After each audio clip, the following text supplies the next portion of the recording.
చూసారా, దేవుని స్వరూపి అయ్యున్న క్రీస్తు మహిమను కనపరిచే సువార్త. సువార్తలో ఏముంది చెప్పండి? క్రీస్తు మహిమ ఉంది.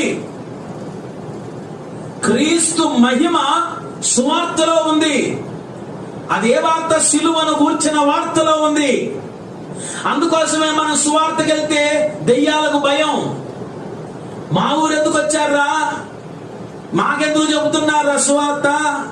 మా ఊర్లో కళ్ళు దుకాణాలు ఉండొచ్చు, మా ఊర్లో వ్యభిచార కొంపలు ఉండొచ్చు, మా ఊర్లో తాగి ఎక్కడైనా బొరలొచ్చు, ఏ కొంపలోకైనా దూరొచ్చు, మా ఊర్లో ఎన్ని పాపాలైనా చేయొచ్చు, కానీ యేసును మాత్రం చెప్పొద్దు.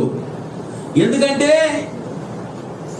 యేసయ్య ఏం చేస్తాడు? మనిషిని పరిశుద్ధపరుస్తాడు. కొంతమందికి గజ్జిని వదిలించుకోవడం ఇష్టం ఉండదు, గోక్కుంటా ఉండే సమ్మగా ఉంటది వాళ్ళకి.